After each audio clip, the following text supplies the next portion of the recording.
This week on your old school RuneScape update, Scurrius and the Desert Treasure 2 bosses get combat achievements while the wiki provides new achievement tools and a DPS calculator. We then share our perilous journey through the underground pass and discuss what the Giants Foundry means for skill.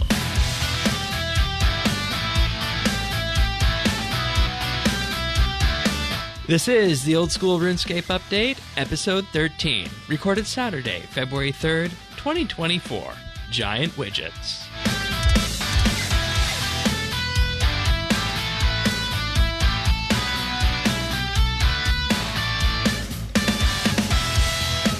Hello everybody and welcome back to another episode of the Old School RuneScape Update. Cireon and myself are here as we are each and every week. We had a bit of a quieter news week when it comes to old school content this week, but we have some fun things to share just about with what we've been running through in the game world, haven't we? Yeah, absolutely. Yeah. No teasers at this point about where it's going to be, but it involves something with hammers and falling down lots, we'll say. That's what I want to say about that. But yeah, that's a good summary. Yeah, that is a good summary. And one of us fell down more than the other one. But if folks looking at the show notes already know what I'm talking about. Speaking of, update.show/OS. You can find the full show notes there if you want to follow along with the episode. We also have the friends chat at BitsBytes, and the Discord is at update.show/Discord. And we're just going to go into the content update that came this week. And it was an update that I feel looks simple on the surface, but people are going to be very happy about this when they see the community tie-ins with it. And we're talking about, of course, the combat achievements for Scurrius and Desert Treasure 2, which, on the surface of it doesn't seem like a big deal, but when it comes down to it at the end of the day, I think these combat achievements provide people a reason to go somewhere, to a boss, as we see with all the other old school combat achievements, and actually do this boss beyond just hunting the loot. And it's not something mindless, and it's actually kind of interesting in some of the ones that we were looking at, wasn't it? Yeah, I mean, we were talking about it, and I was saying, I think RS3 needs these as well, because I know how popular PVM is across both of the games, and fair enough. Yeah. I understand it is the content that skills the best and has the most challenge. I think the combat achievements are like a great way to allow people to, express their skill in different ways. And I like the variety of it. Like, some of it is like, do things fast. Other is like, make sure you set up the circumstances correctly. And I'm not well versed in PVM, but I can imagine that some of these, not yet.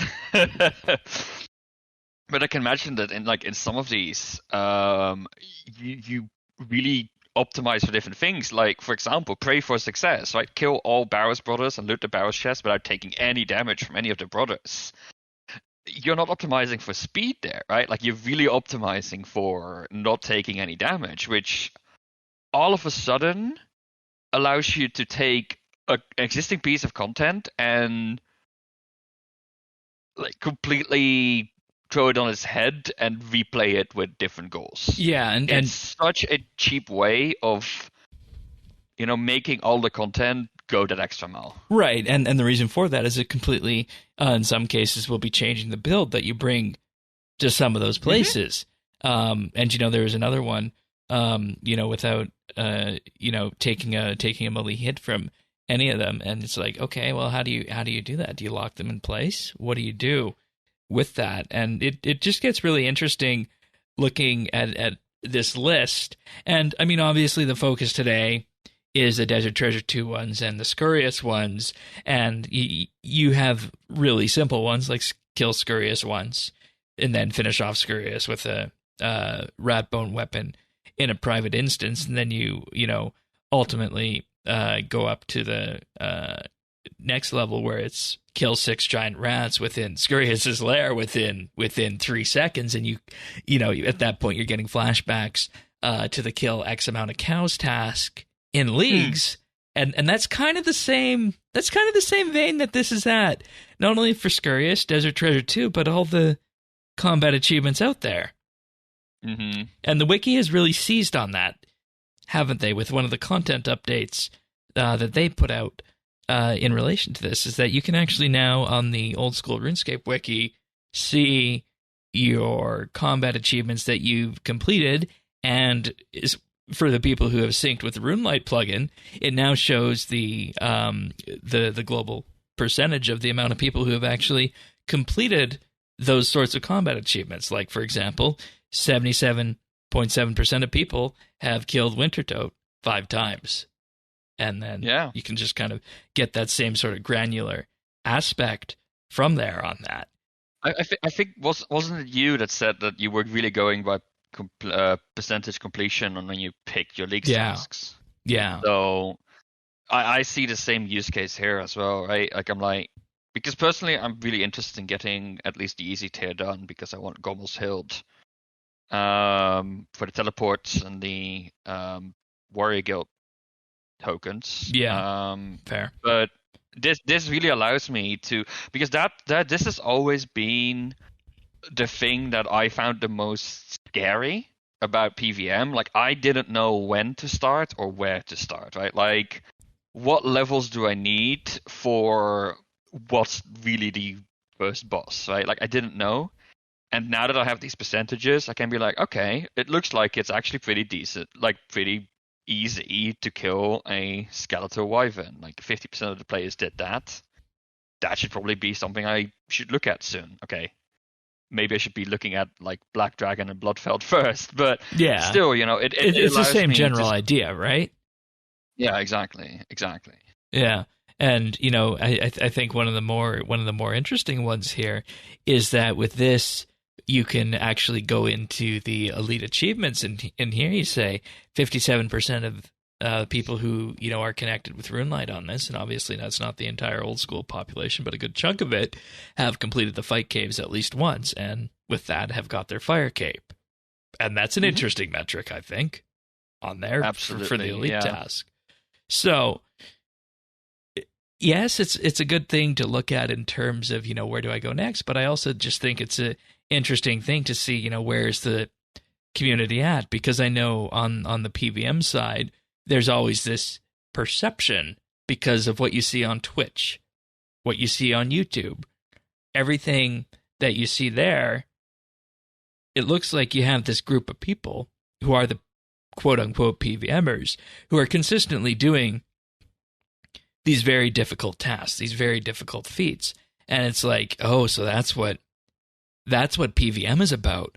And what this really shows, and I think it's very evident through the easy and medium tasks, is that no, it's not about that at all. There's actually a fairly substantial portion of the population that PVMs without going that far.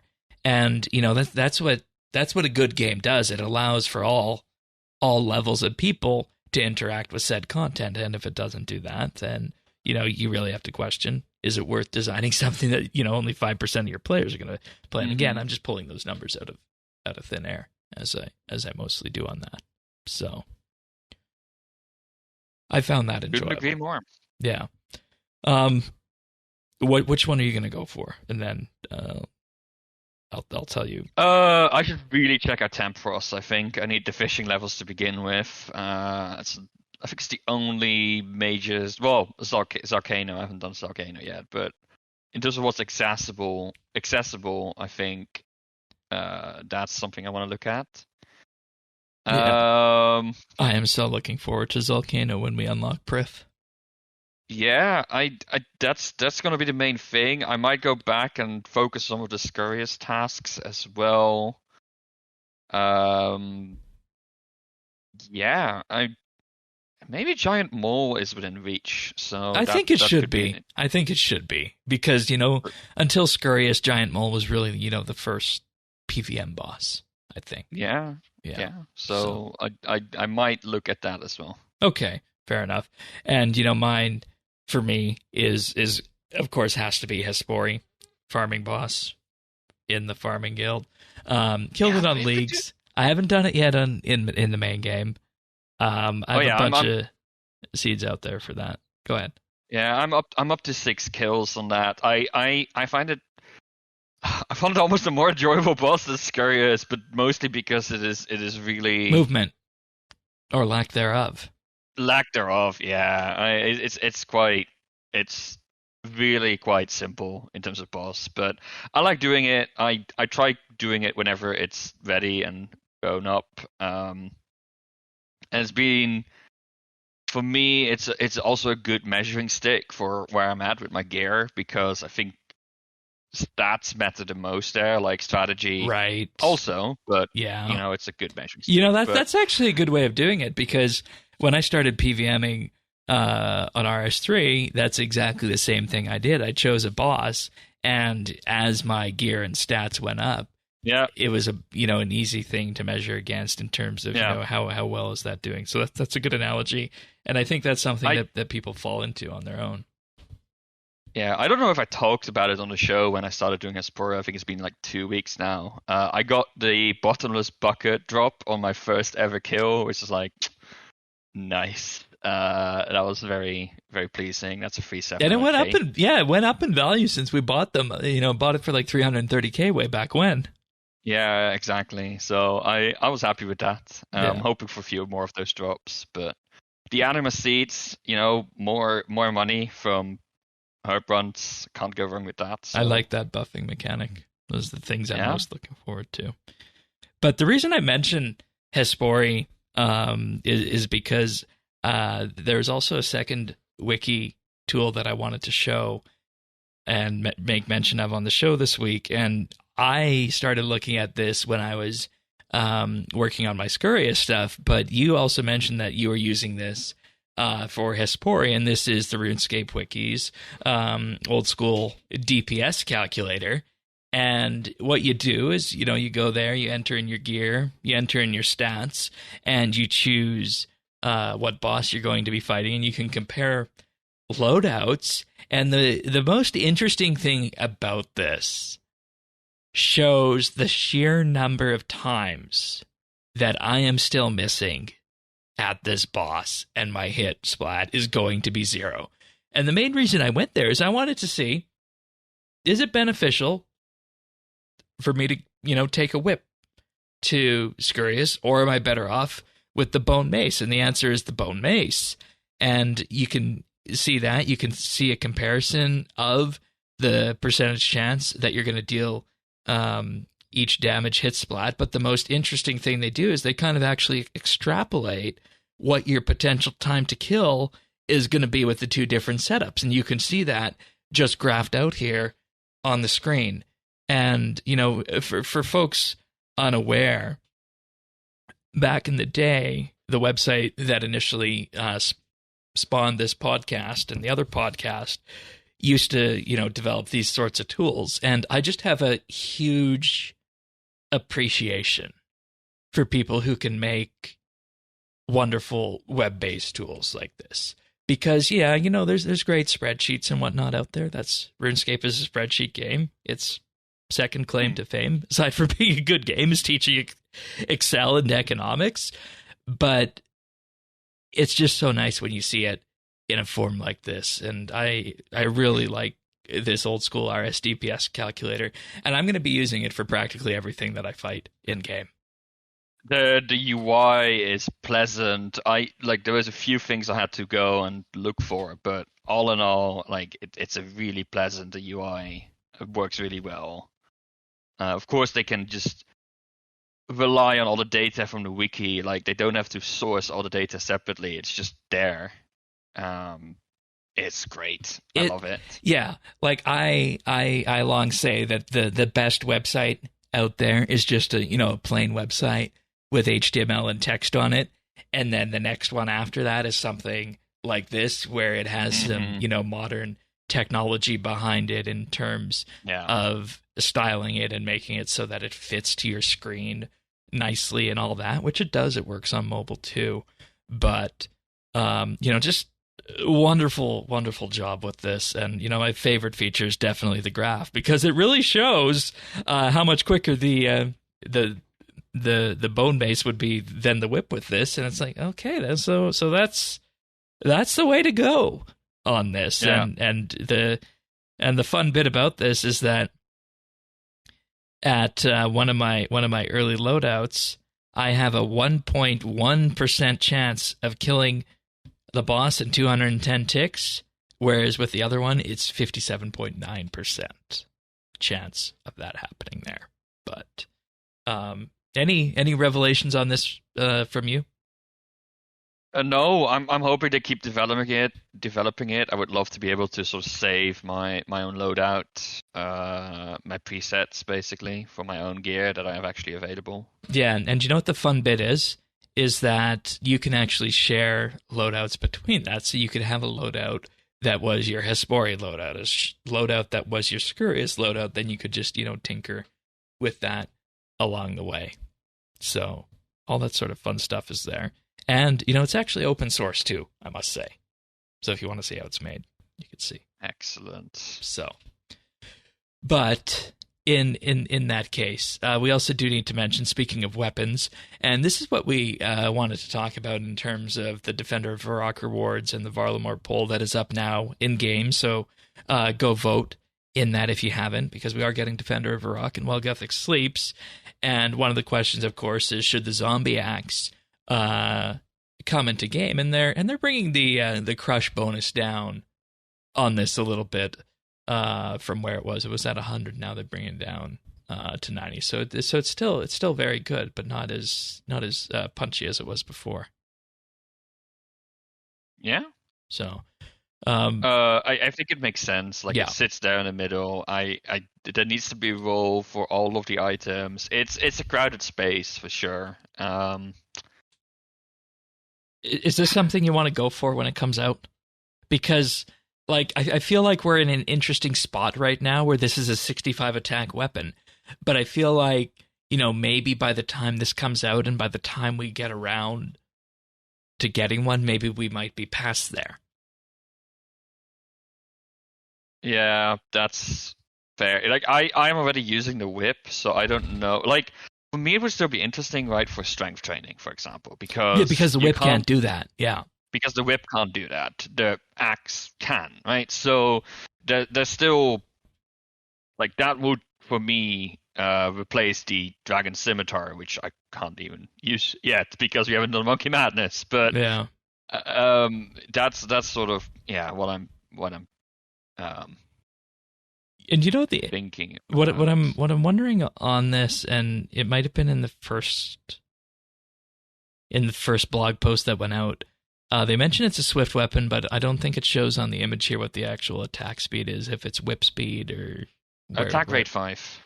Okay, where does it say that? All the bonuses.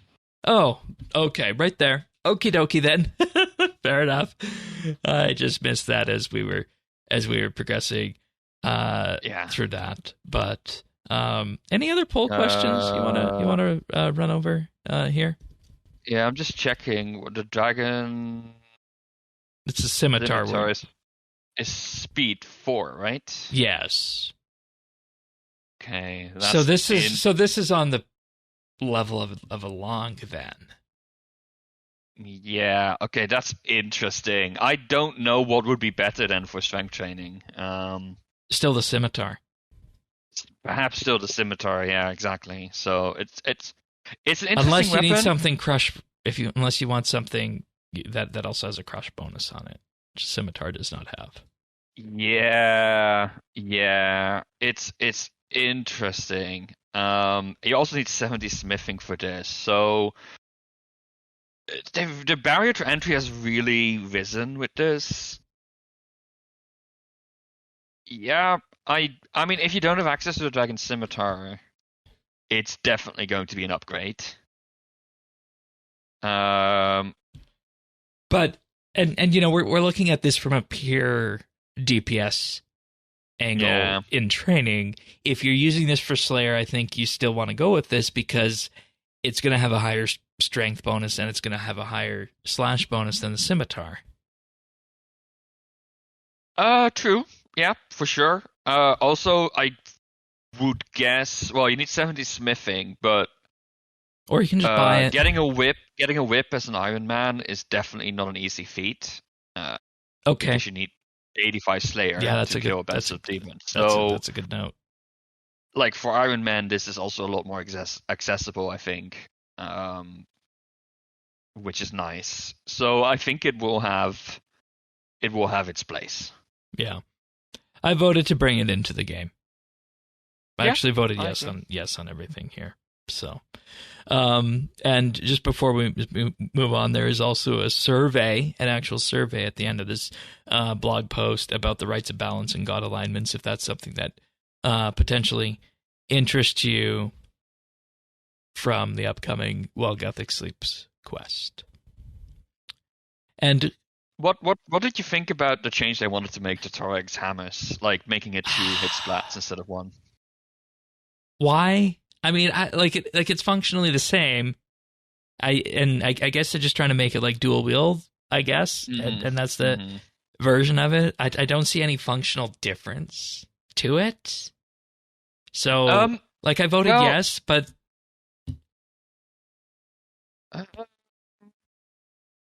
I think it does have a difference. So if you think about die rolls, right? Yeah.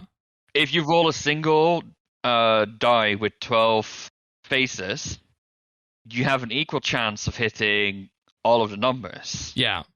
Whereas if you roll 2 dice with 1 to 6, I mean, first of all, you can't roll a 1, but that notwithstanding, you can still you're much more likely to roll something in the middle. So what switching from 1 hit splat to 2 hit splats does is it basically makes the damage be more consistent in the middle, right? You're like more likely to roll the total damage between the 2 hit splats is more likely to be towards the center. So you have more outliers to the top, but also fewer outliers to the top, but also fewer outliers to the bottom. Fair. Yeah. And the averages will stay the same, yeah. Right? Like the average damage will stay the same. It's just, it's a little bit more consistent. Yeah, I think that's cool. Okay, that's fair. And they say you roll an accuracy roll. If you miss, you hit 2 zeros. If you're successful, you then have 2 damage rolls, each that will total half of your max hit. Then, if that division is unequal, then one roll gets a +1. So if your max hit is 17, you'll have a max hit of 8 and 9. Yeah. Which is obvious, and just, you know, squaring that out. So yeah, this doesn't change your DPS. This doesn't change your max hit. But I think it would reduce the chance you hit your max hit, because now you need to max on 2 different rolls, right? It makes it more of a consistent weapon, which is, you know, what you've just said from 2 different angles. What could be interesting, though, is if there are in the future, and maybe they're in the game already, but I don't have that game knowledge, if in the future there is like a boss that has like a flat damage reduction, right? Like every hit is reduced by 2, for example. Or there's a, you know, max hit reduction, or like on the Scurrius rats, you always do max hits, right? Now all of a sudden having 1 or 2 hit splats can make a difference. Right.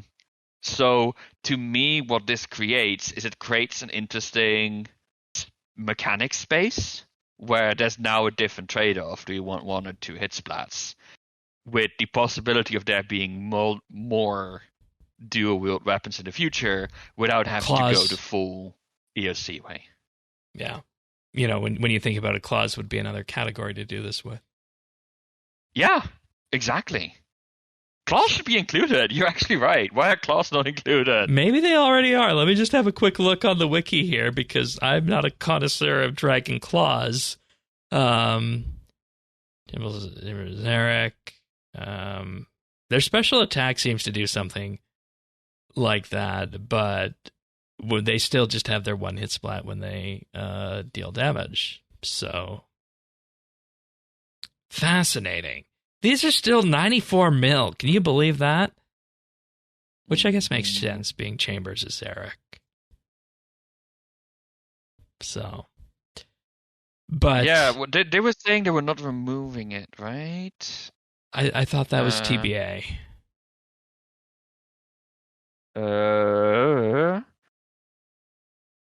Didn't really give us consensus we need to remove Dragon Claws from the array. It did indicate that you're excited to see, yada yada yada. We won't be removing Dragon Claws from Chambers of Xeric, and we'll be adding a new drop to the Tormented Demons table. So Okay, so they're going to stay as is. I think that's fine. Because they've earned their place as an iconic drop in Chambers of Xeric's. Yeah, I still think it's thematically a little bit weird, right? Claws. But is that the nostalgia creeping in? It might be. Honestly, claws are like a birthmark thing. So in theory, they don't really fit with Tormented Demons either. So you know what? Yeah, fair. It's fine. They just needed a drop space for them way back in the day in 2008, and that's where it was. Mm-hmm. Just like we got them now at Chambers of Xeric. But, we are getting ready for those quests. I am getting very close to having the Defender of Varrock requirements, but the questing journey has continued this week with Underground Pass. And that's the falling down bit. We did it! And you know what? This quest came out in Classic. Yeah. And it has aged remarkably well. I think so. Yeah. Or are we just biased on that? I don't know. But I feel like Underground Pass has aged remarkably well, given the fact this thing came out in 2003. I mean, if a quest like this were made today, it would be much, much better. But thinking about sort of the what it tries to achieve, and something I don't think I've appreciated before is how atmospheric the quest is, right?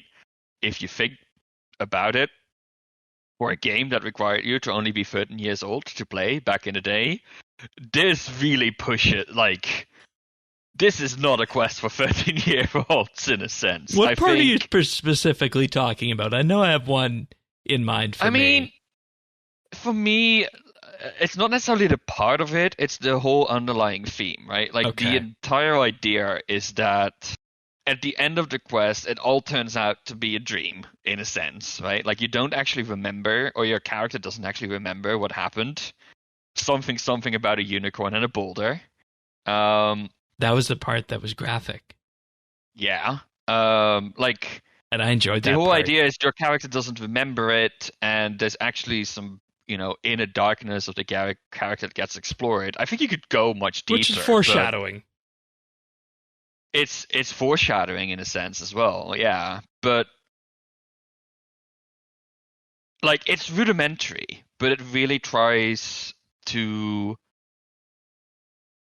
get across how messed up this place is. And that's never been done before in RuneScape, and I don't think it's ever been done since. No.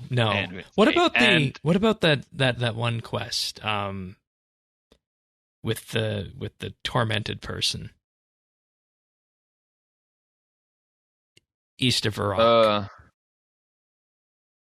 Yeah, that it does something similar, but it doesn't do it as well. That quest did not age. No, a Soul's Bane, right? You're talking about. That's the name of it. That one did not age. That one is mostly frustrating. I don't think Underground Pass is that frustrating. No. To be honest, I think aside from the agility bit, and 50 agility here, so that's my own fault. Yeah.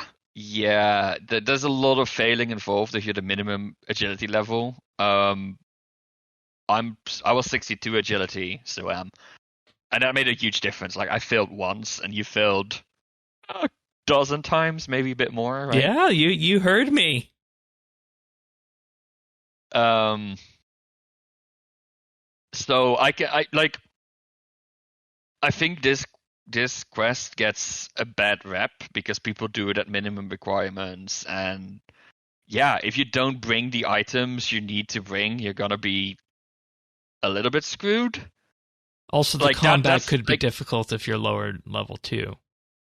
Yeah, like I think this quest could do, like, if they wanted to add like a few rope drops throughout the dungeon to make sure you have that. Like, I think ropes and a spade are the only things you need. If they just had those items drop there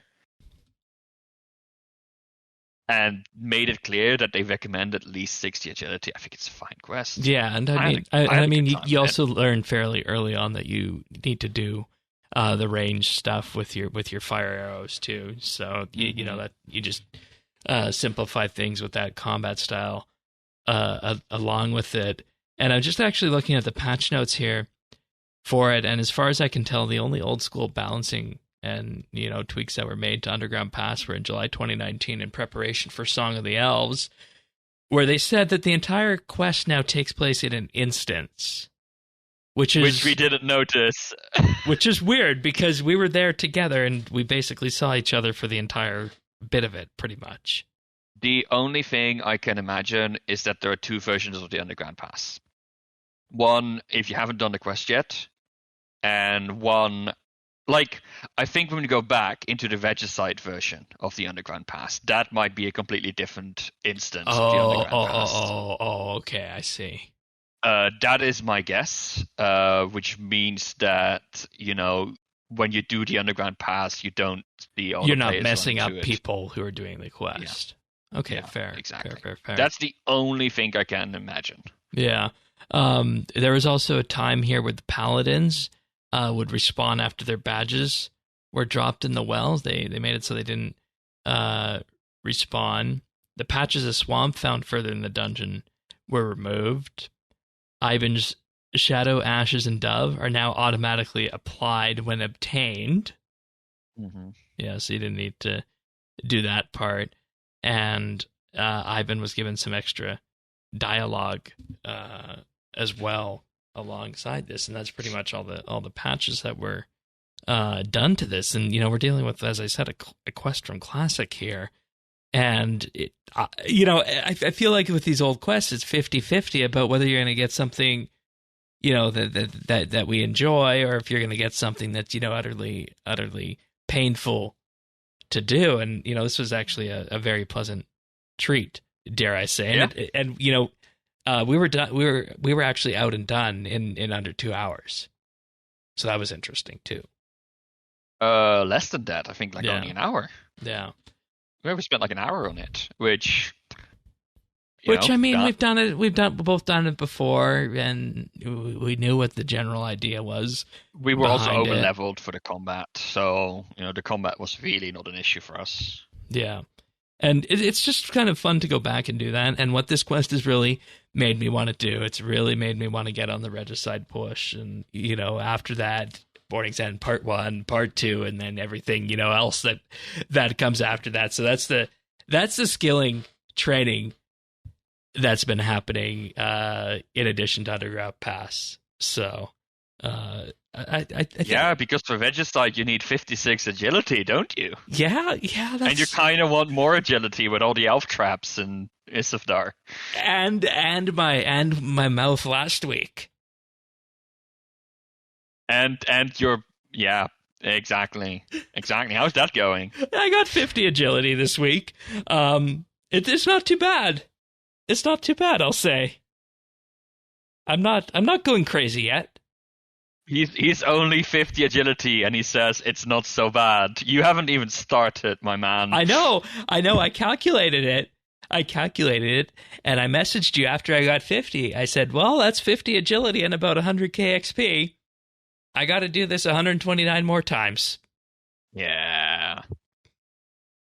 And obviously, the rates will change with the agility courses and whatnot, and honestly, at this point, as I mentioned, the end goal is, of course, Song of the Elves. That's the big goal at the end, but there's lots of other little ones along the way too. that I'm going to be working on general requirement wise. But agility is just useful as a utility skill for graceful, and I got my first couple pieces of graceful as well. I made you get them before Underground passed. Yeah, because I had the token sitting in my bank, right? Yeah. So, I did that, and I've been at Cniphis, but it's time to go to Falador next for that. And I'm gonna actually have a look at the XP rates, and I actually want to see. And I haven't done this yet. I want to see what's better for XP rates, whether in the 50s. The Falador rooftop is better, or, once 52, is it worth it to go up north to the wilderness? I just braved that. Ooh, very daring of you. You don't get graceful tokens. No, you don't. I've been sticking to rooftop. Right. I think it's almost a failure of the skill itself that, graceful. Like even it kind of obsoletes the old courses in that way, then, doesn't it? Yeah, exactly. Like even if you have finished the outfit, the Marks of Grace can still be very profitable for the crystals. Yeah, as we learned last week. So I don't know. I don't know. I don't think I'll do. So I'll definitely be doing the Sis Village one up to level 70. I might skip on I think there's one in Releka and one in Poly, if I remember correctly. I might skip those. Like there's so level 70 is Poly and level 80 is Releka. But at the same time, level 75 is Prif, so I might spend a bunch of time on the Prif one. And then Ardoin is one of the better ones to do. Again, so yeah, and I mean that rewards it at 90, and this has also been a consistent thing in old school. It's that you look at this and you realize you got this skill here, and it feels like, oh my god, how are we supposed to use these 2007 era training methods in 2024 here? But there's other things that have come out along the way, and namely here the rooftop agility courses with that, and it's like, okay, maybe the skill when you look into that ecosystem and everything else it provides, maybe it's not that bad. I think it needs changes. Like I think there needs to be like let's be real. The run energy stuff could be looked at. I think that's one thing. I would love, like, I don't think they should introduce resting in the way that RSV did. I don't think you should be able to rest anywhere. I think if you just add the musicians, that would be enough. But exactly, and I think when they do, like, I really hope that they, like, when they add the floating city with the College of Bards in Varlamore, that would be a great moment for me to introduce something around resting, right? Where those positions, you can unlock them or something like that. Now it's an interesting reward space. And it also means, I mean, it's a hard balance because the musicians will be most useful at the start when you're early level. So not entirely sure how to best balance that, but to me, it sounds like an interesting reward space. Yeah, absolutely. And, agility is something that I never imagined I'd find myself actually wanting to log in and train. So the fact that the game is doing that is actually wonderful. And, just a preview of other things that need to be done on the account is 50 crafting, 45 herb lore, and 52 hunter. But, those things that, just need to, in general, work towards. But I surprised myself this week. And you wanted to talk about this too. I got 55 smithing with relative ease from level 40 through something called the Giants Foundry. And it's fast. It is. And we did this quest before we started the show. So this is something that we would have talked about at the time in terms of the quest. But oh my god, actually applying Giants Foundry to smithing.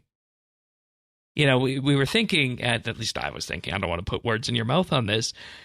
This game needs something like the smithing rework. But after this, does it? I mean, obviously you have questions about where rune lands, like a rune plate body at 99, but Giants Foundry, do you want to give the folks a brief rundown of how this content works, and we can, kind of just talk about... I think most people will be familiar. You get a commission, which gives you 2 properties.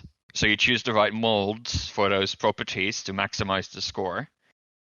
Then you chuck a bunch of either metal bars or metal items. I recommend the items because it's much cheaper. You sort of recycle the bars used for those items. You chuck them in a big pot. What's cauldron? Pot. Yeah, cauldron. And then you go and follow the steps on the screen: managing heat, grinding, polishing, hammering, until the sword is done, and you hand it in, and you get a bunch of gold and a bunch of experience. It's actually profitable. Which is the part that blew my mind, because it's like, here's 18K for this sword. What? Yeah, that's more than the bars cost me to put into it. Yeah, I mean, it becomes less profitable as you go up, obviously. Tiers, but no, I think to me it's the right balance between paying attention and being fully AFK, right? Like, you do need to watch your eye, but it's fine if you have like some reading or like Netflix open. It works really well. No, it's been lovely. It's been fast as well, which, thank goodness. What are you at right now? 57. Okay, so I'm pushing for further. 60. Why 60? Because I'm going for base 60. Okay, fair enough. And okay, it's very arbitrary, I know, but okay, I just had to ask. So what are you doing then in terms of the metal combination? Because you can put in all mithril, all steel, or you can do alloy forms. What are you doing? I do 50-50 mithril and steel right now. Yeah. Okay, fair enough. That tends to. There's like a big table on the wiki that shows you like. Oh boy, there is there. Yeah. But typically doing 50-50 of the 2 highest tiers of metal you can do will get you the best quality. And so I do 50-50 of mithril and steel. Now. And this is the thing that makes old school for me, is that there's content like this in game, that's in essence just waiting to be discovered, and it augments what are these, otherwise classic skills. Like, I don't think you get any more classic than smithing, with providing an entirely different way of training it that, isn't off the wall crazy in terms of being invoked with RNG, but at the same time, there's a bit of thought to it, and, you get rewarded happily along the way. So I'm very pleased with it. I wonder if there's a point. Do you think there's a point at which it kind of drops off in terms of effectiveness, and it's just better to go to plate bodies? I don't know. I think it remains pretty competitive all the way through. It's probably more fun as well, to be honest. But I haven't really looked into it. I mean, I think it's interesting. Like, I don't think... Like, I love the mining and smithing rework in RS3, right? Like, they have made those skills actually enjoyable for me. But if I look at how much time was put into it, it's basically developing the whole skills from scratch. Yeah. I don't know if that's worth it. And then I come to like old school, and they put in a piece of content like this that gets us like a good chunk of the way there. Well, this is the training method, right? For smithing. Exactly. It gets us a good chunk of the way there. In like, I compare this to, for example, like forestry, which that's not a skill rework. That was much more minor. It works all right. But it accomplishes the same things that people want out of a skill rework. For me, forestry, it's not fully there yet for me. It didn't quite fix everything, but it makes the skill better. But if you combine that with maybe a training method or two, like Giants Foundry, and you sort of backfill that over time, I don't think you need skill reworks. I think it keeps everything where it should be. Yeah. And like, I think my biggest criticism of the smithing skill as it is in old school, if we just ignore the Giants Foundry for a second, is that it requires level 99 to make rune plate bodies, and I'm already heading out of the level band where rune plate bodies are viable to me. So yeah, I've been thinking about this, right? Because it's a little bit silly. Like we talked about the axe earlier, right? The defender of Varrock axe earlier, and that requires level 70 smithing and makes you a level 65 item. What? Right? Like it is completely out of line with making the metals. But I think we get too tied up into tying the output of smithing into, hey, that's what you use for combat. Clearly, that's not how it works anymore. Right. Like so it could be an option. Maybe it could be an option. I see the products we make with smithing not as combat gear, but as trade goods almost, right? Like it's just value you're creating. You're making widgets. Widgets? Well, you never heard of the classic economic argument that two companies are in business. One is making a green widget and one is making a blue widget, and then they have to compete to figure out who's going to market said widgets to their surrounding economies the best. And when you think about it, that's kind of what smithing is. It's where do those, products, those plate bodies and whatnot go? Yeah, I mean, I think they go into High Elk and into the Cauldron at Giants Foundry, realistically. But like I see them as trade. Like you could replace plate bodies with a non-equipable object that requires the same number of bars and gives the same experience and gives the same high elk value, and you have a pretty similar story, I think. That's what RS3 did for the smithing rework. Yeah, at least exactly. part of it, yeah. The item side. So and so I don't. And like, sure, you could say, we'll add 5 more tiers of metal above that all create items that aren't really useful, but what do you really get out of it, right? Like, what do you really get out of making rune tier 40 smithing and make plate bodies at 49? Like, what do you get out of it? Now you have 5 tiers of metal. And see, the thing people love the most about the RS3 smithing side of it was that, you got to make a level 90 plus set of power armor with it. And I mean, it would be nice to, have a set of armor that can be made yourself. But I mean, given the way we're seeing things coming into game, like you mentioned with the flail or mace or what have you, or the axe, sorry, from Defender of Varrock, do you need that? No, and I think the moment you decouple the whole I need to make my own rune armor, right? Like as my own equipment, like smithing is to make my own equipment.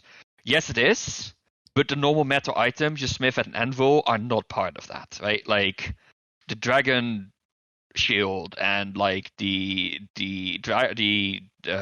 zombie axe and those items, yes, those require smithing, but like the plate bodies you make an anvil, they're not there to upgrade your gear, they're there to make value. Yeah, so basically then to recap it is that, the things that you make with traditional smithing just flow into the economy to be used elsewhere. Some people might want them for weapons, some people might want them for Giants Foundry, some might want them to Elk. But we need to start thinking of the smithing skill not as the skill where you make your own weapons and armor, but as the skill that unlocks the capability to make things like the axe we're going to be getting from Defender of Varrock. Which are still your own weapons and armor, don't get me wrong. It's just not all of the skill is that. Yeah. It's the anvil smithing is a training method, not a making your own gear method. Yeah, I can see that. And with that, I know there was the survey we talked about in December for Old School, and they asked, what kind of content potentially would you like from RS3? And, some of the options were dungeoneering, summoning, and the mining and smithing rework. And I enthusiastically said, yes, mining and smithing rework, but I don't know if we need that now. I don't think so. I think it's a waste of time is a big word, but I don't think it's the best time investment. Ma Jack would be smiling right now if he heard you say that about the time, because he has consistently said that it took way too much time to build that. Look, I'm glad we had it. I'm glad it exists now, but overall, I do. But Old School doesn't need it. Is the lesson on this? Yeah. So yeah. And isn't that interesting that that's maybe one of the biggest things that comes out of our experiences this week with Giants Foundry? Unless there was something else, I don't know. That's my big takeaway. I think it shows a different approach to the skilling ecosystem. And I like the combination of skilling bosses and Giants Foundry, which is sort of up there with, more active training methods. I like it. To me, it scales much better as well.